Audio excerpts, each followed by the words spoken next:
نمائندہ star Asia news Asif تبسم سے۔ جی آصف تبسم، آگاہ کیجیے گا شہریوں کو کن مشکلات کا سامنا ہے؟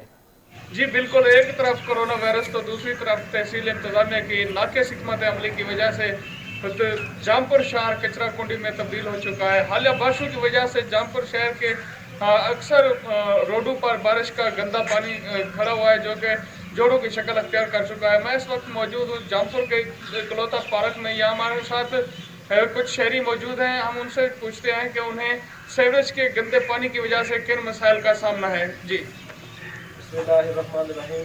میں اس وقت میونسپل پارک جامپور کے درمیان میں ہم موجود ہیں۔ تمام ساتھی ہم دکاندار بھی ہیں، یہاں کے رہائشی بھی ہیں۔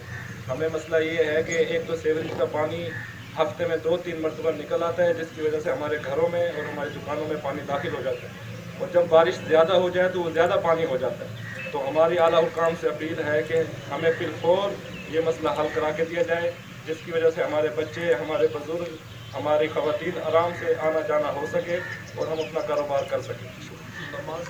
جی بالکل، جیسا کہ ان کا کہنا ہے کہ تحصیل جامپور کا واحد پارک ہے، میونسپل پارک ہے، اس کے چاروں اطراف سیوریج کے گندے پانی نے جوڑوں کی شکل اختیار کر لی ہے۔ ہماری حکومت وقت سے اپیل ہے کہ جامپور شہر کے میونسپل پارک کے نزدیکی آبادی کی سیوریج لائنوں کو جلد از جلد بحال کیا جائے، تاکہ عوام کو صاف ستھرا ماحول فراہم کیا جا سکے۔ جی